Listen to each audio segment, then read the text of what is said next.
he admitted that he acquired 7 prescriptions for Quaaludes to give to women that he wanted to have sex with. First of all, I don't know how he got them. Was this in 2000 or whatever this was? But describe to our viewers what Quaaludes do to people, Dr. Drew. Well, it's extraordinary that somebody would prescribe Quaaludes at all, let alone 7 times. I'd like to know who these physicians are. After the 70s, they were essentially gone as a therapeutic medication.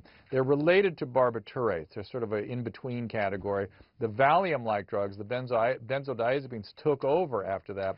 But a Quaalude is a medication that causes memory difficulty, severe intoxication, sleep, and sort of an atonic muscular situation where people are sort of floppy. They can't really propagate through space very well. And you notice a lot of these women describe that. The other thing that was sort of extraordinary about the medications that they were exposed to is that they all described 2 or 3 sips and then whammo, they were out, suggesting that there was very high concentrations of something in those drinks. The other substance that has been implicated is GHB. That would have been later on in the course of all this. GHB is a common substance that gets in sort of date rape drugs or drug-facilitated sexual assault, we call that. Joan, whom we had sitting there, I talked to her earlier this evening on my program, and she says she thinks she was exposed to benzodiazepine, which is the Valium-like drug, and Quaaludes. And Quaaludes. That's what I was going to ask you. Is it like a GHB, which is used in some instances for sex? Is this Quaalude sort of a drug that is used for sex? At one time it was. In fact, there's a lot of lore of people calling it something that was used for really drug-facilitated sexual assault in and around Hollywood in the 70s. It was something that was sort of in the culture at the time. And, you know, now we look at this with absolute horror, but I'm telling you, there was a cultural moment there that we need to take note of, and I trust the feminist scholars are getting their hands on this. When a woman can say she was raped, step up, tell her boss, and they told her to shut up. This is just unbelievable, the way we used to treat women, and this is sort of symptomatic of what was going on at that time. You know, let's talk about his behavior. He's held himself up as a public moralist, right? Do you think he was clearly living a double life? Well, not the first artist to do that, let's be fair. And you can't take away the impact his programs did, in fact, have. There was a positive impact of the programs on television that he was a central part of. Does this negate that, though? All the good that you think came from that, does this negate it?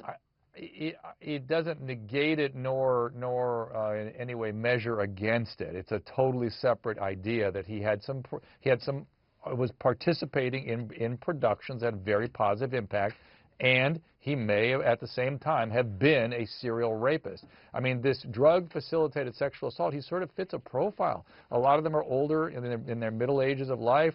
Sometimes there are accomplices involved in this, and I keep hearing that there were other men around sometimes when he'd offer these women drinks, so it sort of fits kind of a profile where men feel entitled, they want to be completely dominant over women, and that's, in fact, if indeed these allegations are true, what he was able to carry out. Do you think that because people can tell themselves things over and over again so much so that they believe it, do you think that could be the case with Bill Cosby? I think he was, you know, in a way that's sort of dismissing I forget the word, I can't find the word I'm looking for, but the depravity. It dismisses the depravity to say there was a cultural moment here. He was still depraved. Yes, there was a cultural moment. Yes, there was denial. Yes, there's a psychological process here. It doesn't make it not depraved. We asked people on social media what they wanted to ask you, and overall, they said, how would you characterize Cosby's behavior? Well, again, it's this drug-facilitated sexual assault, which is a syndrome that's not that well studied. It's not that well understood in situations like this when there's serial rape. I would call it, you know, people want to call it sociopathy. I can't really call it that. Obviously, I don't know this man, but you certainly see the narcissism operating, where you lose the capacity to empathize with your victims. Otherwise, how else could you possibly do this? And lack of empathy is the most serious liability associated with narcissistic personality construct.